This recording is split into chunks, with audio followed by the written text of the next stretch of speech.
Hello दोस्तों, आज मैं आप सभी दोस्तों के लिए एक न्यू चाइनीज ड्रामा एक्सप्लेन करने जा रही हूँ जिसकी स्टोरी आपको काफी अच्छी लगने वाली है। तो चलिए स्टार्ट करते हैं। ड्रामा के स्टार्ट में ही हमें अपने ड्रामा की मेन लीड शिनजी को दिखाया जाता है जो अपने बॉयफ्रेंड को बार बार कॉल करके बुला रही थी। लेकिन तभी फोयान कान को मोबाइल लगाए हुए उसी जगह पर आ जाता है और उसके साथ में टिया थी। वो उसे देखते हुए कहता है कि तुम मुझे बार बार कॉल क्यों कर रही थी। तो शिनजी उसे कहती है कि मेरी तबीयत बहुत ज्यादा खराब है, बस मुझे मेडिसिन ला दो। लेकिन वो उसे कहता है कि तुम जियो या मरो, मुझे इस बात से कोई फर्क नहीं पड़ता। वैसे भी बहुत जल्दी मैं और टिया शादी करने वाले हैं।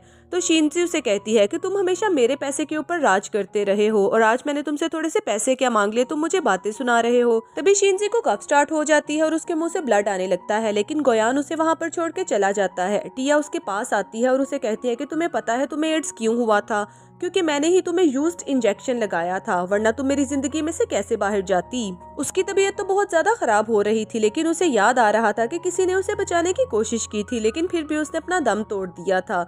लेकिन मरते मरते वो सोच रही थी कि अगर मुझे कभी दूसरी जिंदगी जीने का मौका मिला तो मैं फोयान से बदला जरूर लूंगी। फिर अचानक से हमें कुछ देर बाद का सीन दिखाया जाता है जहाँ पर शिनजी की रीबर्थ होती है और वो दोबारा फिर से स्कूल में पहुंच जाती है। जैसे ही उसकी आंख खुलती है तो वो अपने सामने फोयान को देखती है। वो बगैर कुछ सोचे समझे उसके मुंह पे एक थप्पड़ लगाती है। लेकिन फोयान उसे कहता है कि तुमसे तो मैं बाद में निपटूंगा, अभी टिया के पेट में बहुत दर्द हो रहा है, उसके लिए मेडिसिन लेके आओ। वो शीशे में जाके अपनी शक्ल देखती है और सोचती है कि क्या वाकई ही मेरी रीबर्थ हो गई है, इसका मतलब मुझे गॉड की तरफ से एक और मौका मिला है इससे बदला लेने के लिए। फिर उसकी फेलोज आके उसे बुली करने लगती है कि तुम फोयान की पेट डॉग हो, इसीलिए तो जो वो कहता है तुम्हें मानना पड़ता है। वो स्माइल करते हुए कहती है कि तुम्हें किसी बात का नहीं पता, हो सकता है कि ये सब कुछ इसके ऑपोजिट हो। फिर वो आराम से वहाँ पर आके बैठ जाती है। फोयान उसे कहता है कि तुम मेडिसिन क्यों नहीं लेके आई। वो कहती है कि मैं तुम लोगों की नौकर नहीं हूँ जो मेडिसिन लेके आऊँ। फोयान उस पर बहुत गुस्सा करने लगता है कि आज मैं तुम्हें अपनी गाड़ी में घर नहीं लेके जाऊंगा। तो शिनजी कहती है कि पता चल जाएगा कि वो गाड़ी रियल में किसकी है। फिर नेक्स्ट सीन हमें गाड़ी का दिखाया जाता है जहाँ पर शिनजी का ड्राइवर उसे पिक करने के लिए आता है। वो उसे गाड़ी स्टार्ट करने के लिए बोलती है, लेकिन ड्राइवर कहता है कि पहले मिस्टर फोयान को आने दे, दरअसल वो उसके फादर थे। लेकिन शिनजी उन्हें गाड़ी चलाने के लिए बोलती है। तभी फोयान वहाँ पर आ जाता है और कहता है कि यहाँ पर सीन क्रिएट ना करो, वरना सब लोगों को हकीकत का पता चल जाएगा। लेकिन शिनजी उसकी बात नहीं मानती तो वो उसका हाथ पकड़ के उसे गाड़ी से बाहर निकाल देता है। फिर टिया का हाथ पकड़ के उसे गाड़ी में बिठा देता है। शिनजी अपने दिल में सोचती है कि इसका जो दिल चाह रहा है ये वो करता है, बस थोड़ी ही देर में मैं अपने डैड को इसकी कंप्लेन करूंगी। फिर वो कैब करवा के अपने घर पे चली जाती है जहाँ पर उसकी आंटी चाओ उसे रिसीव करती है। वो उन्हें देख के जोर से हक करती है और उन्हें कहती है कि मैं आपको बहुत दिनों के बाद देख रही हूँ।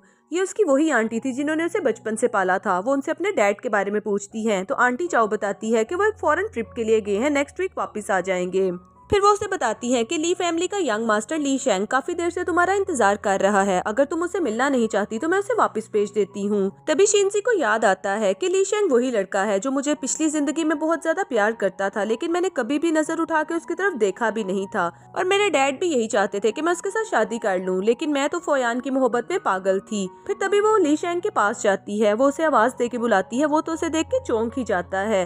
ली शेंग कहता है कि मैं तो बस अंकल का हाल पता करने आया था, अगर तुम्हें अच्छा नहीं लगता तो मैं चला जाता हूँ। शिनजी उसके पास जाके स्माइल करते हुए कहती है कि मुझे तुम्हारे यहाँ पर आना बहुत ज्यादा अच्छा लगा है, चलो हम साथ में डिनर करते हैं। ली शेंग तो उसका बदला हुआ बिहेवियर देख के काफी हैरान हो रहा था। फिर वो दोनों साथ में डिनर करते हैं। शिनजी उसे कहती है कि मुझे एक ट्यूटर की जरूरत है, क्या आप मेरे लिए अरेंज कर देंगे? ली शेंग कहता है कि तुम्हें तो फोयान स्टडी करवाता था ना। वो कहती है कि मैं उसका नाम भी सुनना नहीं चाहती। फिर ली शेंग कहता है कि अगर तुम चाहो तो मैं तुम्हें डेली बेसिस पे स्टडी करवा सकता हूँ। शिनजी उसकी बात सुन के बहुत ज्यादा खुश हो जाती है। फिर वो उसे सी ऑफ करने के लिए बाहर जाती है। तभी फोयान वहाँ पर आ जाता है और कहती है कि तुम सिर्फ मेरी अटेंशन हासिल करने के लिए इस लड़के के क्लोज हो रही हो। शिनजी कहती है कि तुम्हें कोई मिसअंडरस्टैंडिंग हो रही है। फिर वो ली शेंग को बाय बोल के अंदर जाने लगती है तो फोयान उसका हाथ पकड़ लेता है। वो कहता है कि तुम्हारी हिम्मत कैसे हुई मेरे डैड को जॉब से निकलवाने की। शिनजी कहती है कि मैं इस घर की मालिक हूँ, मैं जो चाहूँ वो कर सकती हूँ। तो वो कहता है कि तुम भूल गई, सिर्फ मेरी वजह से तुम्हारी स्टडीज कंटिन्यू है।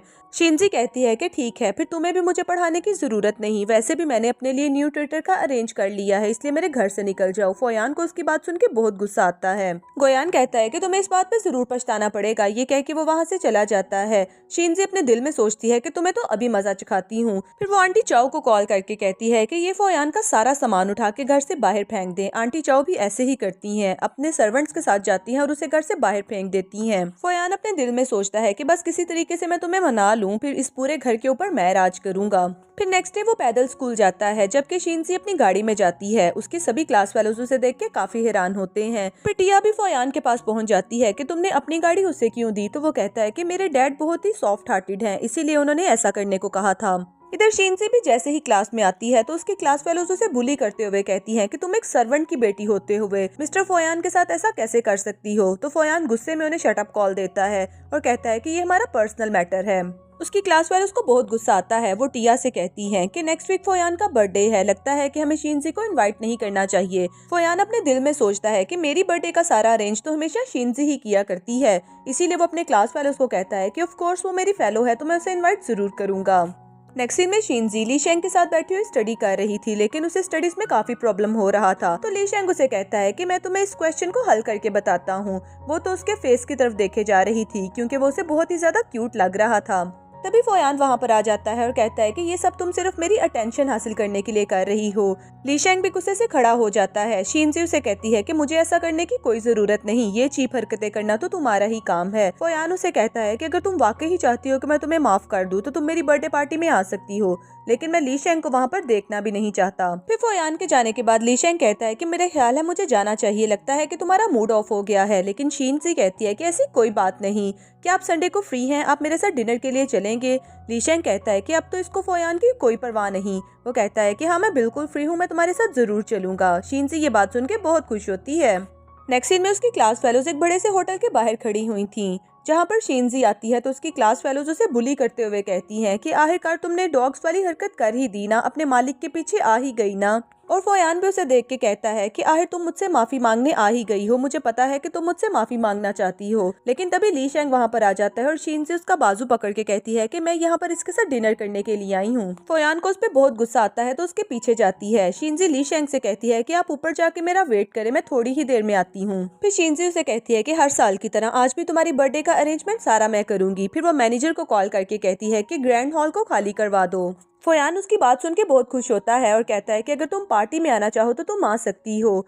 फिर वो अपने फ्रेंड्स को बुलाने के लिए चला जाता है। तो शीनजी मैनेजर को कॉल करके कहती है कि आज का सारा बिल फोयान पे करेगा। फिर शीनजी ली शेंग के पास जाती है और खाने का ऑर्डर करती है। ऐसा करते हुए वो उसके काफी क्लोज हो रही थी। फिर थोड़ी ही देर में उनका सारा खाना आ जाता है। ली शेंग कहता है कि लगता है तुम्हें स्पाइसी खाना काफी पसंद है। तो शीनजी उसके क्लोज होते हुए कहती है क्योंकि मैं खुद भी स्पाइसी हूँ, इसीलिए मुझे स्पाइसी खाना अच्छा लगता है। ली शेंग भी उसकी बात सुन के स्माइल कर रहा था। इधर फोयान बार बार उसके मोबाइल पे कॉल किए जा रहा था। शीनजी भी उसकी कॉल रिसीव कर लेती है। वो कहता है कि जल्दी से यहाँ पर आओ और बिल पे करो। वो कहती है कि मैं तो पार्टी में आई भी नहीं, फिर मैं बिल किस चीज के लिए पे करूँ। लेकिन वो तो उसको रिक्वेस्ट करने लगता है। शीनजी ली शेंग से कहती है कि मैं थोड़ी देर में वापिस आती हूँ, क्या तुम एक अच्छा शो देखना चाहते हो। ली शेंग कहता है कि इट्स ओके, मैं तुम्हारा वेट करूंगा। फिर शीनजी वहाँ पर चली जाती है तो फोयान कहता है कि जल्दी से बिल पे करो। वो मैनेजर से कहती है कि ऐसा करें कि इसे 20% का डिस्काउंट दे दें। मैनेजर शीन के कहने पे उसे 20% का डिस्काउंट दे देता है, लेकिन अभी भी वो बिल पे नहीं कर सकता था। सब लोग फोयान की तरफ देखते हुए काफी हैरान हो रहे थे। फोयान उसके पास होते हुए कहता है कि मैं तुमसे रिक्वेस्ट करता हूँ कि बिल पे कर दो, मेरे क्लास फेलोज के सामने मुझे शर्मिंदा ना करो। लेकिन शीनजी कहती है कि उसके लिए तुम्हें सबके सामने सच बताना होगा कि असल में तुम किसके बेटे हो। वो भी अपने सभी क्लास फेलोज के सामने बता देता है कि शीन मेरे मालिक की बेटी है। फिर फोयान उसे कहता है कि मैंने तुम्हारी बात मान ली है, अब जल्दी से मेरा बिल पे कर दो। वो उसका मोबाइल पकड़ती है और ऑनलाइन लोन लेके उसे दे देती है। फोयान को उस पर बहुत गुस्सा आता है। वो कहता है कि तुमने ऑनलाइन लोन क्यों अप्लाई किया। वो कहती है कि तुम्हें क्या लगता था कि मैं तुम्हारा बिल पे करूंगी, आहिस्ता आहिस्ता अपना लोन पे करते रहना। फोयान उसे मारने के लिए अपना हाथ उठाता है, लेकिन तभी वहाँ पर ली शेंग आ जाता है और उसका हाथ पीछे करके उसे जोर से मुक्का मार के नीचे गिरा देता है। फिर वो शीन का हाथ पकड़ता और उसे वहाँ से ले जाता है, लेकिन वेटर तो फोयान को रोक लेते हैं और उसे कहते हैं कि पहले आपको बिल पे करना होगा। फिर शीन ली शेंग के शोल्डर पे सर रख के सो जाती है, लेकिन वो तो उसे जगाता ही नहीं। जैसे ही शीन जागती है तो कहती है कि तुम्हें मुझे जगा लेना चाहिए था। ली शेंग कहता है कि मुझे एक बात बताओ, तुम फोयान से इतनी नफरत क्यों करती हो, पहले तो तुम उसे खुद ही बहुत प्यार करती थी। शीन कहती है कि एक्चुअली मुझे पहले उसकी हकीकत का नहीं पता था। तभी उसे सामने अपने डैड खड़े नजर आते हैं तो वो जल्दी से गाड़ी से उतर के डैड को जाके हग कर लेती है और कहती है कि मैं आपको बहुत मिस कर रही थी। लेकिन शीन के डैड उससे खफा हो रहे थे। वो कहते हैं कि मैं एक हफ्ते के लिए बाहर क्या गया, तुम इतना लेट नाइट घर आ रही हो। फिर वो शीन की तरफ देख देखते हुए कहते हैं कि मेरी बेटी को किसी ने तंग तो नहीं किया। शीन उन्हें बताती है कि ऐसी कोई बात नहीं। फिर वो उन्हें बताती है कि मैं ली शेंग के साथ डिनर करने के लिए गई थी। उसके डैड सोच रहे थे कि पहले तो ये ली शेंग को बिल्कुल भी पसंद नहीं करती थी, लेकिन ये खुद ही उसकी तरफ अट्रैक्ट हो रही है। लगता है कि मेरी बेटी अब बड़ी हो चुकी है। तभी फोयान अपने फादर के साथ वहाँ पर आ जाता है। उसके फादर कहते हैं कि शीन से आगे बढ़ के माफी मांगो, क्योंकि तुमने उसे बहुत तंग किया है और मिस शीन ने हमें जॉब से भी निकाल दिया है। शीन कहती है कि ये कहता था कि मैं ठीक से स्टडी नहीं करती, इसी वजह से मैंने इसे अपनी ट्यूशन से छुड़वा दिया है और मैंने एक न्यू ट्यूटर रख लिया। इसमें मैंने कुछ भी गलत नहीं किया। तो उसके फादर कहते हैं लेकिन आपको मेरे बेटे के साथ ऐसा नहीं करना चाहिए था, आपने उसको ऑनलाइन लोन लेके दिया है। तो उसके फादर कहते हैं कि ये सब कैसे हुआ। फिर शीन उन्हें सारी बात बताती है। तो उसके फादर उन पे गुस्सा करते हुए कहते हैं कि तुम लोगों को क्या लगता है कि मुझे किसी बात का कोई पता नहीं। मुझे पता है कि तुमने मेरी बेटी को स्कूल में ही छोड़ दिया था और अपने बेटे को लेके घर पे आ गए थे। आइंदा के बाद ऐसा करने की कोशिश मत करना और मैं तुम लोगों का लोन भी पे कर दूंगा, लेकिन दोबारा कभी अपनी शक्ल मत दिखाना। उसके फादर ये बात सुन के बहुत खुश होते हैं और उनसे माफी मांगते हैं और फिर फोयान को भी खूब मारते हैं। उसे कहते हैं कि ये सब तुम्हारी वजह से ही हुआ था।